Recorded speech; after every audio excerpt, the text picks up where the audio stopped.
Ben was not doing very well at school. He was only 11 years old and found it hard to understand what the teacher was teaching.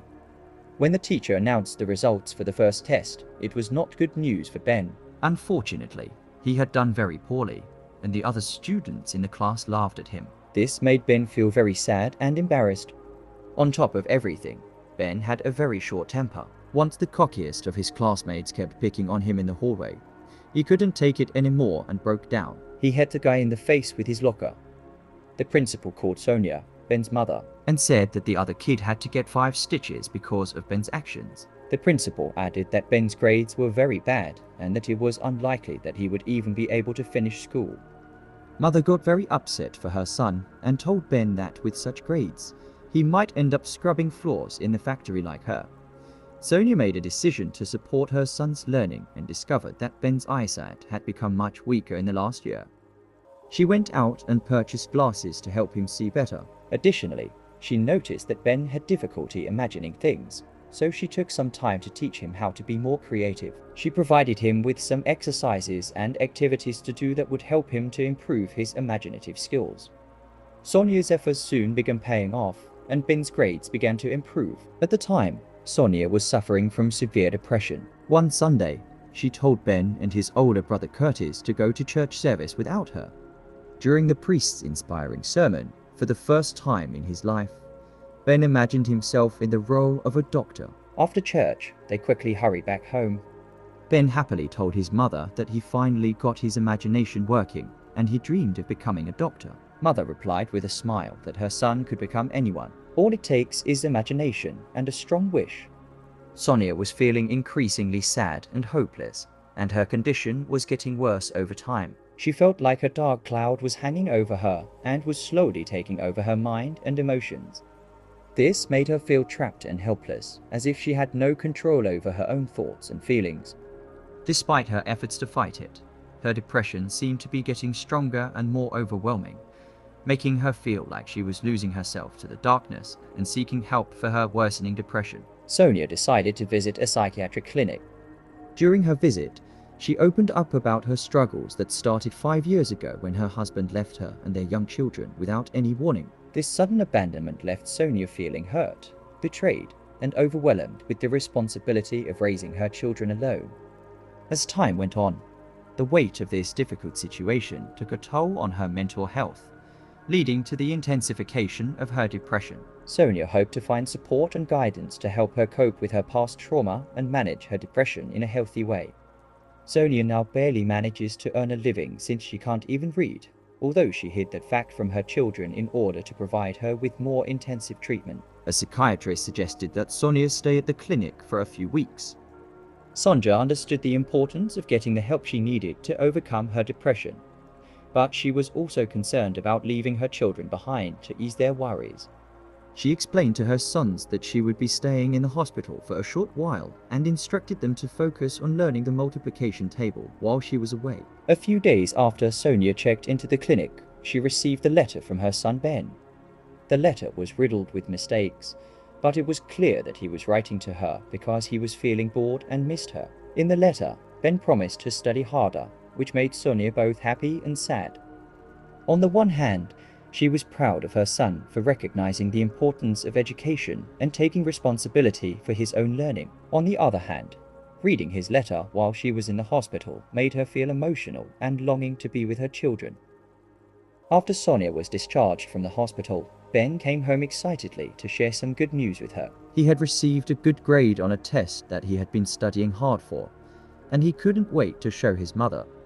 Sonia was overjoyed to see her son's hard work paying off and hugged him tightly. She was proud of Ben for pushing himself to improve his grades and felt grateful to have such a supportive and dedicated son. Ben's success at school was a sign of hope for Sonia, reminding her that progress and happiness were possible even in the face of difficult circumstances. Sonja felt with a renewed sense of purpose in life. She decided to take action and find a job. She worked as a housekeeper for a man who had a passion for reading and a vast collection of books in his home library. Upon returning home from her new job, Sonia noticed that her children were watching TV as usual. However, instead of letting them continue with their routine, Sonia felt frustrated and decided to make a change. She turned off the TV and announced that from that day forward, her children would only be allowed to watch 2 TV shows a week after they had completed all of their homework. Sonia recognized the importance of setting boundaries and encouraging her children to prioritize their education and responsibilities, and she hoped that this new rule would help them develop healthier habits and interests.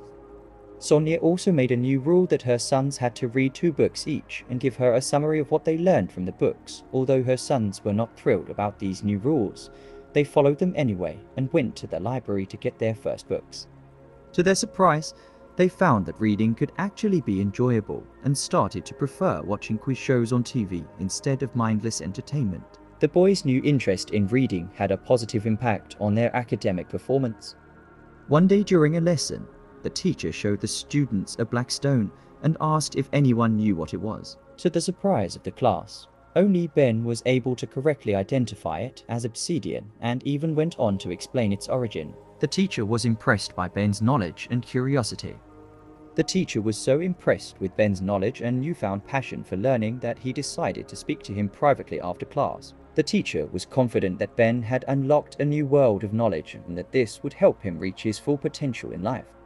In the following weeks, Ben's dedication to reading and learning began to pay off. When he came to pronouncing and spelling complex and lengthy words, much to the surprise of his teacher, the principal personally awarded Ben with his diploma, and his mother and brother were extremely proud of him.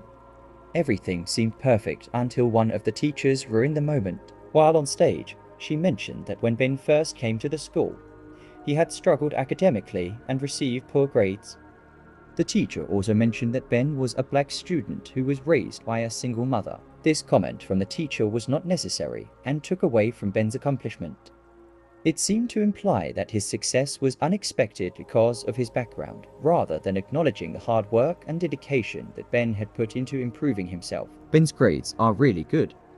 You know, other kids are quite lazy sometimes. If they worked harder, they would also be getting much better grades. The teacher's comments about Ben's background and previous struggles were not only unnecessary, but also unfair.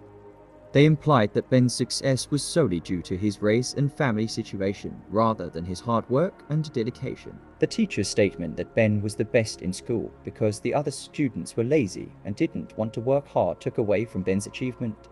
This ruined the moment for Ben and his mother, Sonia, who had worked hard to help her son succeed. It was a disappointing and frustrating end to an otherwise joyful occasion. Time passed, and Sonia finally saved up enough money to buy a nice house for her family.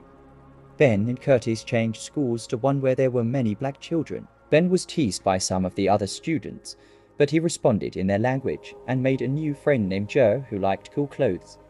Ben wished he had stylish clothes like Joe's and asked his mother to buy him some. However, Sonia was struggling to make ends meet after the move and couldn't afford it despite the financial difficulties. Sonia decided to buy her son some expensive pants with the little money she had saved for emergencies. However, when Ben saw the pants, he was not happy and refused to wear them. He demanded that his mother buy him clothes like the other kids at school. Sonia tried to explain that they couldn't afford to buy him anything else, but Ben didn't want to listen. They argued back and forth, and things got heated. Suddenly, Ben lost control of his temper and picked up a hammer, threatening his own mother. Sonia was shocked and terrified. She couldn't believe that her own son would turn on her like this. She knew that something had to change, but she didn't know how to fix things. Curtis, Ben's brother, had to intervene and calm Ben down after the argument with their mother. However, a few days later, Ben got into another altercation, this time with his friend Joe. Ben bought a knife from some local gangsters, and during the argument with Joe, he lost his temper and attacked Joe with a knife. Fortunately, the blade hit Joe's belt buckle and broke, saving Joe's life. After this close call, Ben realized that he needed to change his ways. He knew that he had come dangerously close to killing someone and had scared him. He ran home and went straight to his bedroom, where he grabbed his Bible and prayed for help. He begged God to help him control his temper and become a better person after finishing high school. Ben went to Yale University because he did really well in school. He got a scholarship from the government to help pay for his studies. While at Yale, he met a girl named Candy who was also a student there. They started dating after getting to know each other. Ben had trouble keeping up with the work at such a fancy university, and he told Candy about it. She suggested that he try studying on his own. Ben followed her advice and spent a lot of time reading and studying. It turned out that he was really good at it and became one of the top students in his class. Once, during a class, the teacher was talking about the brain, which is a really amazing part of the human body. Ben was listening and suddenly had the realization that he wanted to become a neurosurgeon. He felt inspired and excited by the idea of working with such a fascinating organ and helping people who might have problems with it. From that moment on, he knew what he wanted to do with his life and started taking steps to achieve his goal. After some time had passed, Ben made his way to Johns Hopkins in 1976. This was a really well-known place in America that specialized in neurosurgery. Lots of people wanted to do an internship here, but only 2 out of every 100 applicants were chosen. Despite the competition, Ben declared that he really wanted to practice here. He talked about how amazing the brain was and how it was like a miracle, which was why he wanted to study neurosurgery. When he also mentioned that he loved classical music, the admissions committee was finally convinced to let him in. When Ben first started at the department, the head physician didn't think much of him and told him to do whatever he was told without asking questions. A patient was rushed to the hospital with a serious head injury from being hit with a bat.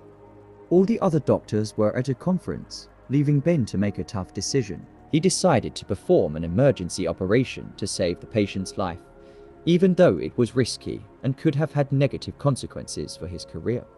Despite the pressure and stress, Ben stayed focused and used all his knowledge and skill to save the patient's life. Luckily, the operation performed by Ben was a success, and the patient's life was saved when the head doctor returned and learned about what had happened.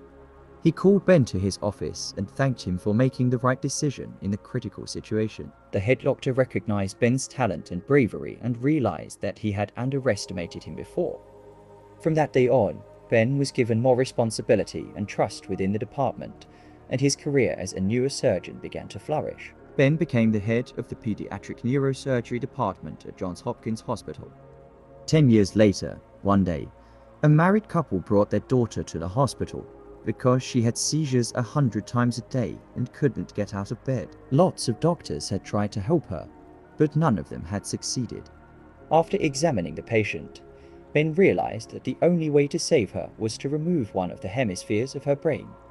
He explained to the girl's parents that he had never done this type of surgery before, but it was their only hope that if it worked, the girl's brain would be able to heal quickly. Although there was a big risk that the girl might lose the ability to move or talk on one side of her body, her parents agreed to go ahead with the surgery. A few days later, Ben performed a very complex operation that lasted several hours.